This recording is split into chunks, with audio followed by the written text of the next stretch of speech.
We do have some questions that have come through, Good. so I'm not sure at what point in time we can ask those. Well, do you want to tell us what they are, and we'll see if any of our guests can answer. I think you can answer these questions. So we have one question about how big are the groups, and are the day schools organised for groups or an entire batch? Brilliant. Well, let me introduce everyone first, because we've got Lauren Snell, who is a MBA tutor and entrepreneur, and we can't just leave it at that, can we? Because we have to say, what do you do being an entrepreneur? That's so exciting. So I'm a management consultant. I work in the fields of strategy, innovation and leadership, and also have a number of science communication projects with academics, bridging the gap between the worlds of academic neuroscience and the sorts of worlds that our students live in and work in. Brilliant. That's super exciting. Thank you, Laurie. And Catherine, you're from our library over the road, which has had a wonderful refurb, actually. In fact, students can come to the library and should come to the library, shouldn't they? But in addition, we've got the online library. You've been with the Open University since 2009, and you were learning and teaching librarian. Yes. So thank you for joining us. So our question, and we've of course got Michael still here, who's going to be released after this session, we promise. But for now, you can answer our question, and Laurie, you might want to contribute, because this is about tutor groups. That's right. So how big are the tutor groups, firstly? The tutor groups are 16 students per tutor group. And are the day schools organised into tutor groups, or can anyone attend any day school, or is it everybody who attends? How does that work? So that varies from module to module. You have module-wide day schools where students book depending on and that is not depending on your tutor. Mm-hmm. And then you can have tutor-specific schools, especially for those modules where the module teams have decided to dedicate a particular day school to deal with particular aspects that require group work. And so you will have that type of information. Similarly, for some modules, you find that for each tutor, you might have 20 students for your tutor group. So I think that's answered the questions there. Good. And how often will the students have a day school? The core modules have at least one day school. 2 of them have 2 day schools. So therefore, with respect to day schools, it's just one per module, and just for the core modules. But for each of them, there is the online equivalent. Mm-hmm. For we know, for example, that for some students, issues might come up which might make it difficult for you to attend the day school in person. You can sign up to one of the online versions. The online versions might run over a couple of days, because to allow time for all those who are assigned to that particular day school to be involved in the interactions. Yeah. And students can go to their student homepage and into the particular module to find out the details about the day schools and how to register on the day schools. Yes, usually the day schools are advertised 2-3 weeks to when they occur, but there are generic information about each of them once you are registered on the module and the module has started. That's great. Yeah, you make so much sense once you get to know it. But Yes. until you do, if you Yes. found those books in the garden and then started looking through the books, and then all of a sudden, but once you find that module website page, it makes things so much more simple, doesn't it? Because then you can see what's available to you. So that I guess is the key place to look. And of course, their tutor is a key person to ask about questions and things, isn't it? Absolutely. And just picking up on the point you were making there, when I first started as a tutor, for me, equally, it was that shock to the system that I think many of our students are going to experience. So I can empathise with that. But I guess the key message is there are all of these supports, student home, all of the rest of them that are fantastic for students to get into, to find their way through, and of course talk to their tutor who will guide them as necessary. That's an important part of our role. Yeah, brilliant. Are there any other questions? There are other now? questions. Now, there was a question around library resources, and I have posted a link to the library so you resources. can't now, okay. and to the events pages, but maybe you want to tell some more about the library resources. Okay, yep. So you have a library website, just the way in which you have a module website, and it's from there that you navigate the wonders of the online library. So if you're not quite sure what the library has that might be relevant to the subject that you're looking at, I would say have a look at the selected resources for your study pages. These are fantastic. Otherwise, if you have any questions, there is our wonderful, wonderful library help desk. The contact details on every page of the library website. Well, Morad loves sitting and working in libraries, so she can come to our lovely library as well. Absolutely. But for some students, I mean, some students will study an MBA who haven't done undergraduate study at the Open University, and they may not know about the amazing library resources because the OU has one of the most incredible library resources with a wealth of journal articles, books, and all sorts of other ways of connecting and things. You've got a live chat service to help students with, and I love the events. Have you put a tab up for the events? I did just put a tab up for events. There's so many great events there. And students are asking, it's a little bit related, about their books and the hard copies they receive. Are they theirs to keep, and can they annotate them, or do they have to return them? The course books are theirs to keep. Yeah. Which is fantastic. They can isn't draw it? all over there. It breaks my heart as a librarian to say, but yeah, your course books are all over. And if they wanted to get physical books or from the library, would they need to? Could they? So in terms of if they want to get physical books, that's absolutely their own choice. But the online library is the thing you need. But if you enjoy using other physical libraries, you can do, if you're based in the UK, through something called the Sconnell Access Scheme. And there's information about how you join that scheme and who qualifies on the library website. Absolutely. Morad, have a look at help and support and accessing other libraries on the library website. And I know students who've gone and got that card. It's really, really simple, and then they can go and access any library and use that space to study, which can be a really nice break from the home. And I hear that Starbucks and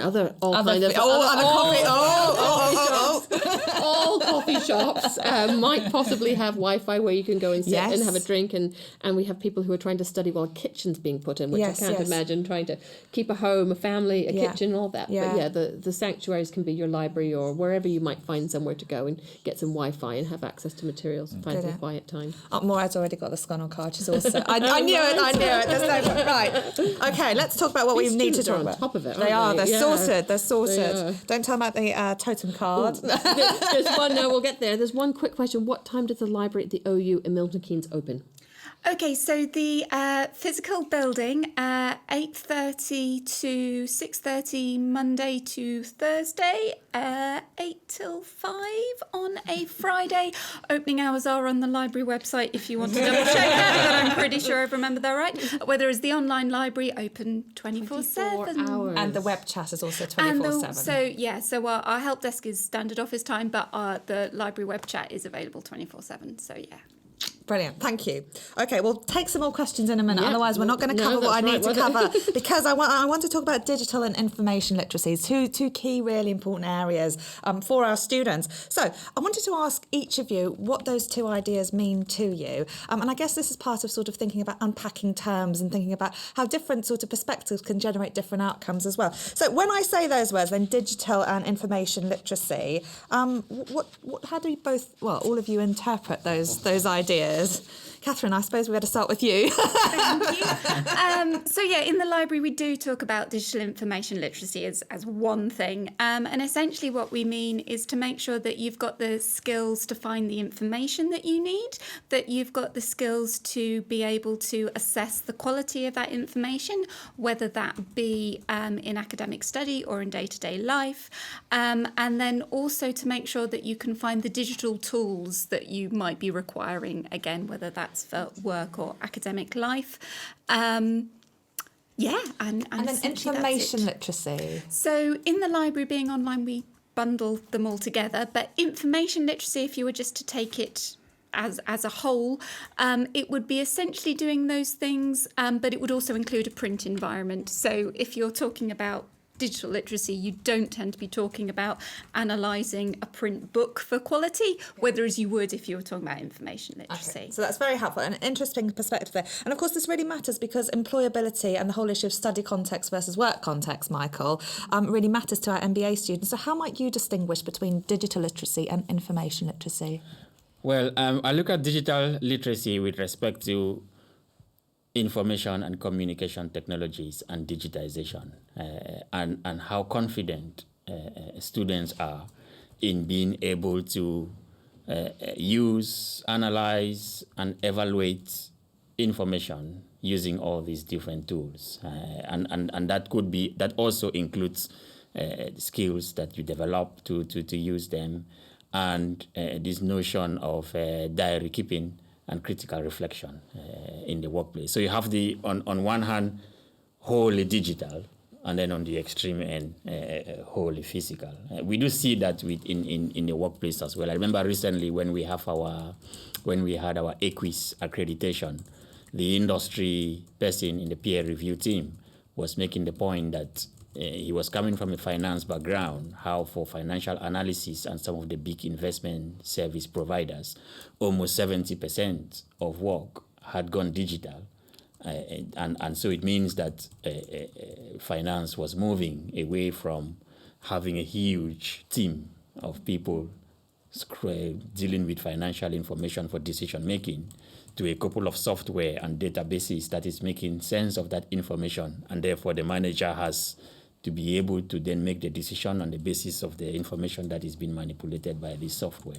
So I look at digital literacy from that perspective with respect to MBA students being able not only to understand these different technologies, but also how to use them to make decisions in their work. Is that latter aspect, the usefulness and application, does that relate to the information literacy? Is that where you distinguish the two terms? Yes, so information literacy then would be the confidence. I don't want to use too much of skills or capabilities, but the confidence to be able to identify what information is most useful and where to find that information. Yeah. Well, they can just go to the library. And how to use that information in making decisions, yes. Brilliant. What's your perspective then, Laurie? I guess from a tutor's perspective, it's perhaps taking a slightly more practical approach. So building upon what Catherine and Michael have said, but can the students actually use the tools that they need to? Can they use them in the right way to access the information? And that then, I guess, brings us to the literacy element of it, or sorry, the information literacy, which is about, can they evaluate, can they access the information they need to? And can they really make sense of it in appropriate and relevant ways? There's so much information out there these days, whether it is from the library or online sites, but how good is it? How meaningful, how appropriate and relevant? You can find any opinion you want, but is it a valid, is it a worthwhile, and is it an academically supportable opinion? And that's really important, I think, for our students to be able to work with. So that all sounds well and good, and you can sort of see how useful this would be to students, but how are we going to teach them this throughout the MBA programme? What technologies and what sort of tools are we using to sort of scaffold students' learning to be able to distinguish from useful sources of information and then to be able to apply those? I think with respect to digital literacy, if you look at it with respect to information and communication technologies or tools, it even includes Excel. We find that some students are quite good with using Excel to do some of their assessments, grant charts, right up to more sophisticated databases. We have, for example, in B872, one of the core modules, creating value, they have a computer-assisted simulation. So that means that they create a software with an operations management challenge. So that's an opportunity for students to be able to make decisions on the basis of information that the module team has built into the software. So that's including the subject knowledge, but also the analysis and the evaluation of that. And then you have some of the other technologies that might be coming from the library with respect to industry databases. And in those cases, we challenge the students to go into the library by themselves and decide which databases is most relevant for them to find particular information that is relevant for their industry sectors. And then in some cases, we ask students to go outside the university completely. That might be that their own organization uses data from particular types of databases. And that brings in the aspect of attribution or referencing. So how do you make sure that the source of information can be trusted, and how do you help the tutors and the academics to be confident that that was the right source of information that you are using? We've had Richard ask, with such a high volume of data in the online library, what tips are there to search and find the right information we will require? So it lines up with what you're just saying. Sometimes they have to search on their own, and I think to remember, you can't break it. That's whether it's student home or whether it's a library resource. You can't. I have tried. You can't. And if you think you've broken it, it's probably just for you. Reboot and you'll be fine. But what, there is a mass here. How do you start? It might be really daunting. I think for the first module, you have a bit more guidance. So you will see some particular type of study activities where you go through a step-by-step process to find. And that's all the approach of giving students the confidence. On the MBA induction, for those of you who have already reviewed the MBA, we have some sessions there that we produce with the help of our library colleagues, which also introduces some of the library induction, which shows students some of the main databases, how to navigate through the different sources, or again as a way of starting to give them some of these tips. And then, of course, maybe Catherine can talk about particular tips with respect to the library website itself. So in general, making sure you're searching in the right place. So whether that's library search, if you are looking for a particular ebook or e-journal, but if you're doing a subject search, to make sure you're in the right database for you, which is when selected resources for your study comes in. I also suggest give things a good filter. And if you've spent 10 minutes thinking about your keywords and what your search terms are, what you're actually really interested in, rather than just putting it in a word, then you'll reap huge benefits from that. But of course, there is the library help desk if sort of struggling. But as Michael says, it's about sort of scaffolding students' learning. Very often you think you're coming to this MBA programme and you should be able to know how to do it. And I guess what you're saying is that this is all inbuilt into the modules. There's support from your colleagues as well who carefully design things at the right time for students so that they are not just sort of let loose on the library to go and find something completely unsupported. There will have been skills that can develop. But you also do training sessions. I mean, I particularly like your one about literature searching and things like that. So they can be quite useful in terms of meeting other students in the online rooms and going through some of those sessions also. Here we go. I've just found it. Smarter searching. Smarter searching with library databases. So I will post that link. Yes, perfect. So you can book onto that. That'd be perfect. All right.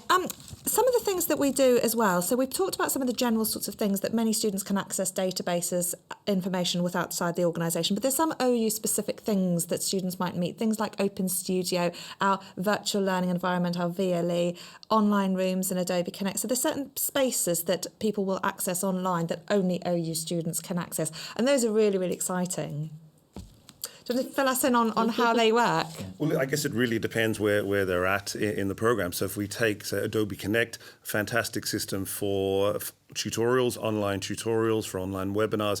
But as you mentioned, there are particular rooms within Adobe Connect where students can come together, can work either supported by a tutor or on their own, and then come back together with a larger group. You mentioned as well Open Studio, which is a fantastic innovation, which is coming into our programs, where students can upload different resources, whether we're talking YouTube clips, audio clips, different media, and draw upon those as they're engaging in all the great activities we want them to do, the learning, the critical evaluation and analysis. So there are so many fantastic ways that students can engage, and our systems support and in fact encourage that.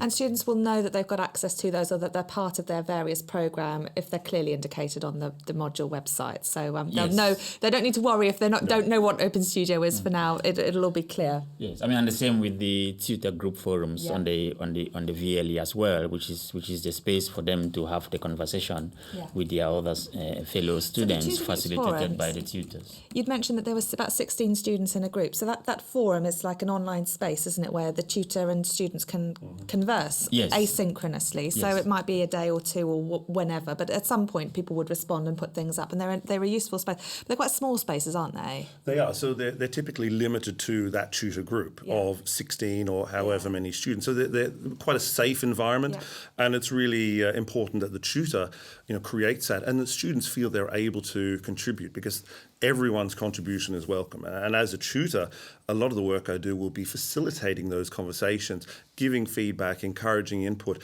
but also making sure that people are contributing in an appropriate way. So they're engaging properly with the different activities and guiding students through that. It's very much a supporting and, if you like, a pastoral role in that regard. And can I just pick up on that use of the word appropriate? Because I think so many people, especially when it's a forum and you think, I don't know how to behave on a forum, and we've been talking a lot lately about netiquette and how it's difficult to sometimes gauge online spaces in terms of what's appropriate there or not.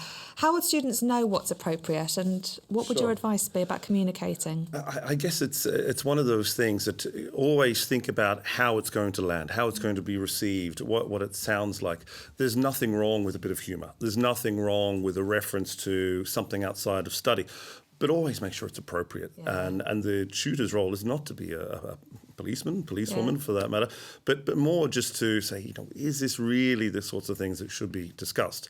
So one thing that some tutors do will create more of a social element, a social string for discussions, but equally ensuring that conversations are linked to the activities that they're meant to be linked to. So might a discussion be, my books have been left in the garden and I don't know what to do? Would that be appropriate or not? I think that's absolutely fine. And my response to that might be, you need to contact so-and-so to get a copy of the books.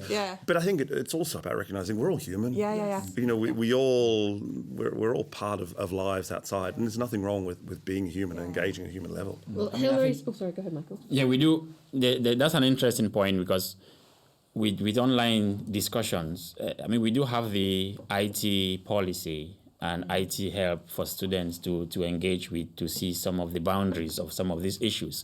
But at the end of the day, on an MBA program, we do encourage students to try new things, to take risks, to step out of their comfort zone, to embrace the perspective of what is coming from other students as a source of strength and as a source of how to tackle things differently, or to achieve improvements within their own area of service as well.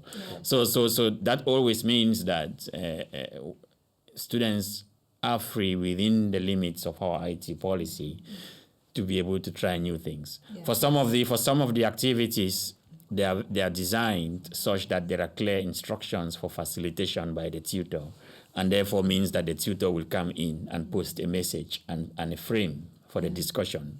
And then other times the students can continue with the conversation. But at the same time, the tutor can also come in and say, we have now come to the end of this because we have to move on to different topics. And the research shows, I know this because I read the library information, that the students who participate more in forums do better. Yes. So I'm encouraged. And Hilary has accepted the challenge that it can't be broken. Okay. Well, I've tried, Hilary. It's honestly, and the library is so lovely anyway, that in the unlikely event you did anything wrong.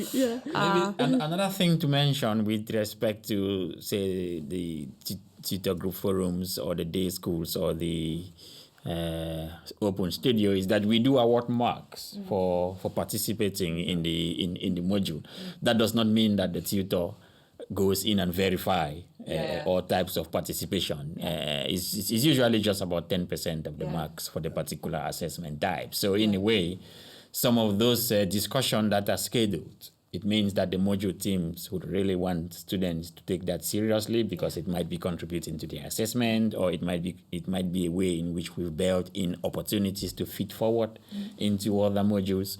And so students can pay particular attention to those and make sure that they really engage with, even if, some students are not as chatty with respect to being part of all the conversations. But we do expect at the level of an MBA that students can make the most of those opportunities. One of the things I often do is on forums I'll subscribe to various, either if it's a very busy forum, like a whole module forum, I might just subscribe to certain threads that I'm interested in, and others, like if it was my tutor group forum, I might subscribe to the whole discussion, and then I get notifications so that I'm aware then of what's going on.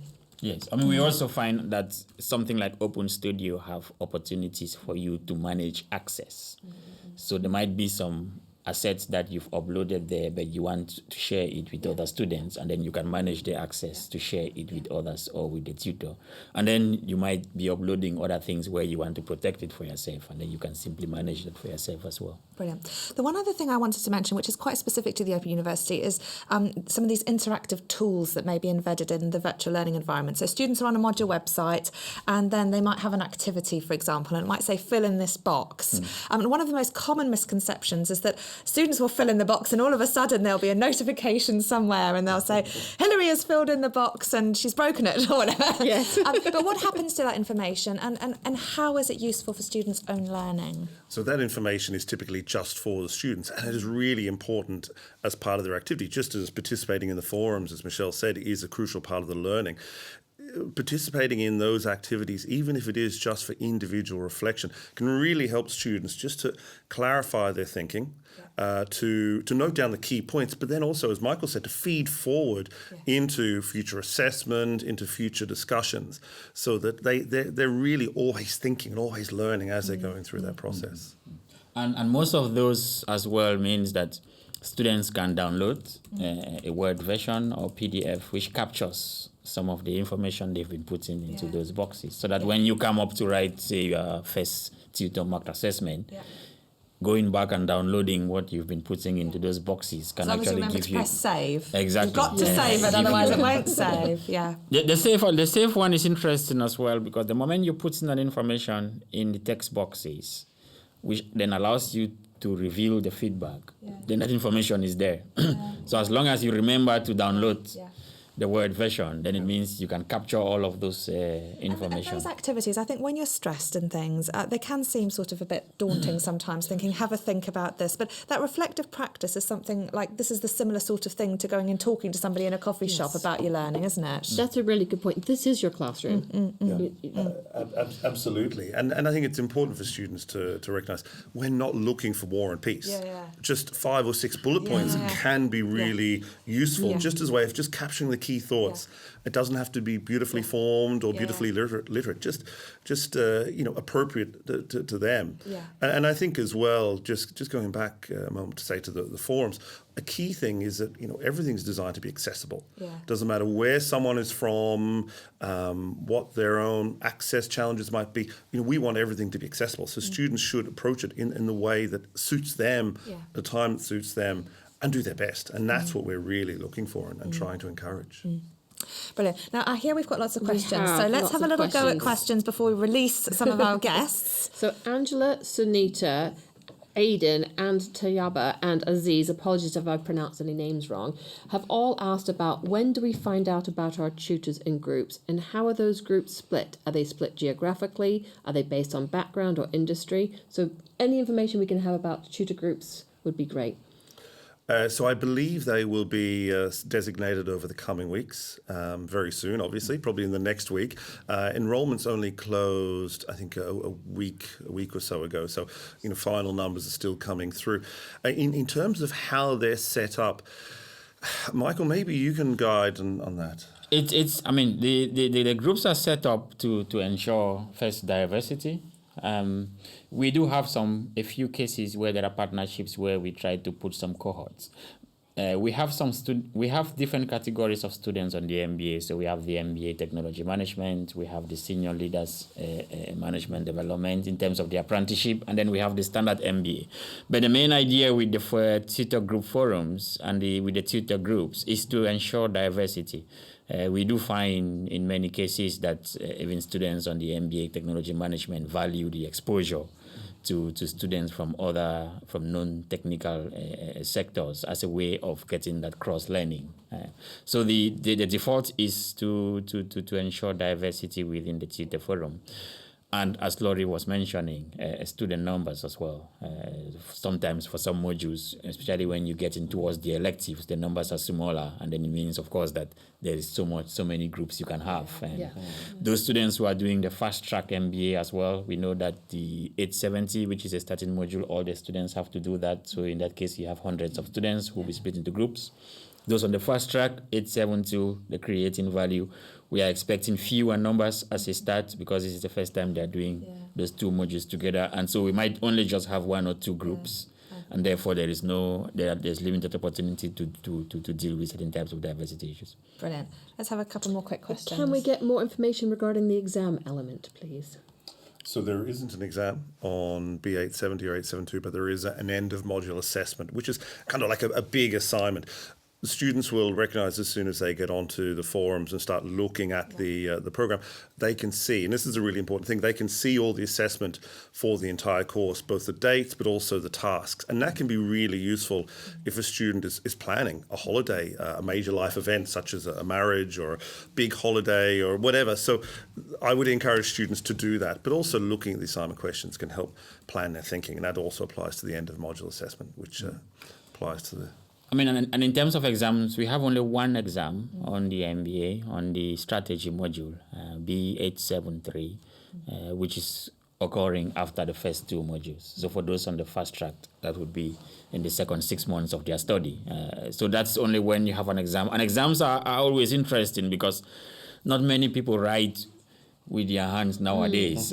So we always say to students, by the time you get to that type of module, to just begin to practice writing with your hands. It's always difficult to write for 2-3 hours. Absolutely. When most of the time, even our notebooks is our computers nowadays. Brilliant. One final question. One last question. Where do you find the information about your tutoring tutorials? Student Home. So go to Student Home. It will be your wealth of information for everything. Brilliant. Excellent. Thank you. Now, before I let you go, Catherine, I just wanted to sort of very briefly touch on something we've already spoken about, which is the relationship between the library and the module team, and this idea that things are sort of scaffolded in together. Is there anything that we haven't mentioned around that, or around things like cite them right, that students might need to be mindful of? So one of the great things with the library being involved with module teams for teaching skills does mean that if there are anything that we hear that students are particularly struggling with, say via our library help desk, then we can feed that back and we can work together to make sure that, you know, for other modules this works better. So one of the things we've bought recently is Cite Them Right, which is a wonderful interactive referencing tool. Not all modules are using it at the moment, but modules on the MBA are.